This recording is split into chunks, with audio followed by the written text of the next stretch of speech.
ঘরে বসেই যদি এত সুন্দর এত ভালো মানের মেয়োনিজ বানানো যায় তাহলে কেন আমরা বাইরে থেকে কিনে আনবো বলুন তো। রেস্টুরেন্টে এত এত দাম, এত এত টাকা শেষ হয়ে যায়। যাই হোক, আজকে আমি আপনাদের সাথে শেয়ার করব ঘরে বসে কিভাবে খুব সুন্দর মেয়োনিজ খুব ঘনত্বের সাথে বানাতে পারবেন এবং খুবই অল্প পরিমাণ উপকরণ দিয়ে, সেটাই শেয়ার করব। সেই জন্য আমার লাগছে একটা ডিম, 1 কাপ পরিমাণ আমি সয়াবিন তেল নিয়েছি। সো আপনারা যদি আরো বেশি করে বানাতে চান আরো বেশি পরিমাণে নিতে পারেন। আমি নিয়েছি চিনি, আমি এখান থেকে 1 চামচের মতো চিনি দিব। লবণ নিয়েছি, হালকা পরিমাণ গুঁড়ো দুধ নিয়েছি। এটা কিন্তু স্কিপটেড গুঁড়ো দুধটা, এটা আপনারা চাইলে অ্যাড করতে পারেন, নাও অ্যাড করতে পারেন।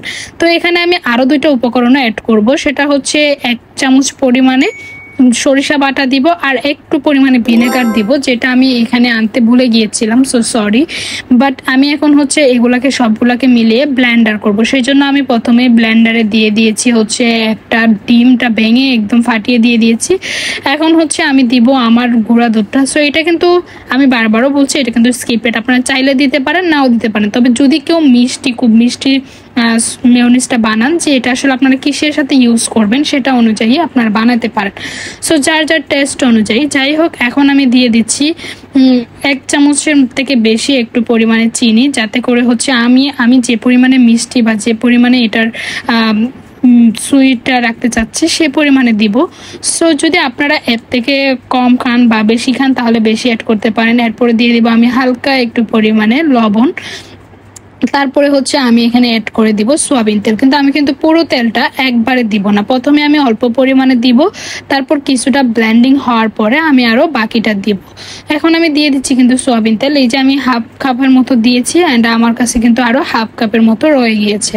সো যাই হোক, আমি এটাকে একটু দেখে নিচ্ছিলাম যে কতটুকু, এমনি দুষ্টমি করতেছিলাম।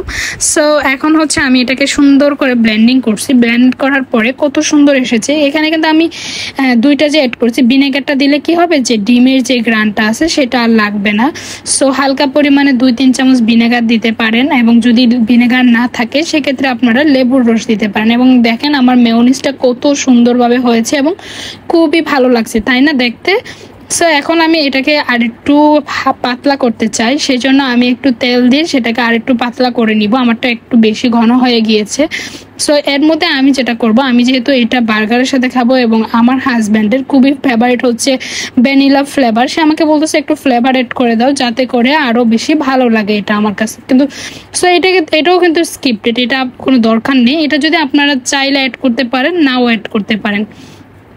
সাধারণত কিন্তু চিনি, ডিম, ভিনেগার আর হচ্ছে লবণ, তেল ওগুলা দিয়েই কিন্তু বানানো যায়। সো যাই হোক, এখন আমরা বার্গারের পেটিগুলা বসিয়ে দিয়েছি। সুন্দর মতো বার্গারের পেটিগুলো এদিকে ভেজে নিচ্ছি, যাতে করে আমরা এই মেয়োনিজটা দিয়ে খুব মজাদার এবং সুস্বাদু বার্গার খেতে পারি। সো এই মেয়োনিজের বার্গার বানাবো, সেই জন্য পেটিগুলা সুন্দর করে দিয়ে দিয়েছি। এই পেটিগুলো কিন্তু আমাদের ফ্রোজেন করা ছিল। আর এখানে কিন্তু আমি বার্গারের জন্য নিয়ে নিয়েছি বান। এই বানগুলা দিয়ে আমরা এখন সুন্দর মতো বার্গার বানিয়ে নিব। সেই সাথে আমি ভেবেছিলাম যে একটু শসাও তো কাটা লাগবে। সো আমি শসাটা কেটে সুন্দর মতো রেখে, যেহেতু আমাদের কাছে 2টা বান ছিল আর অন্য বানগুলা খাওয়া হয়ে গিয়েছে, সো আমি 2টা বান দিয়ে এখন বানাবো বার্গারের। এই বানগুলা কিন্তু অনেক বেশি টেস্টি হয়।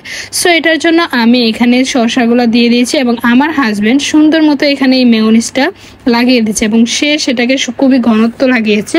আমরা যেহেতু বাইরের থেকে যদি কিনে আনি তখন কিন্তু আমাদের এত পরিমাণে পাওয়া যায় না, খুবই অল্প পরিমাণ থাকে, খুবই দাম থাকে।